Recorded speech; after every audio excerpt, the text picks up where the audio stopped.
কামগুৰি সমষ্টিৰ শিঙিমাৰী উন্নয়ন খণ্ডত এক সম্বৰ্ধনা সভা অনুষ্ঠিত হয়।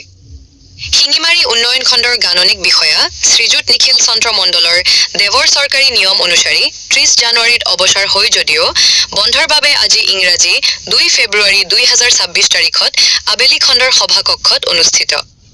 আজিৰ সভাত শিঙিমাৰী উন্নয়ন খণ্ডৰ সমূহ কৰ্মচাৰী, পঞ্চায়তৰ সচিব ও আঞ্চলিক পঞ্চায়তৰ প্ৰাক্তন সভাপতি আবু বক্কৰ সিদ্দিক তথা শিঙিমাৰী অঞ্চলৰ জ্যেষ্ঠ সংবাদকৰ্মী ও সমাজকৰ্মী আবুল বাশ্বাৰ।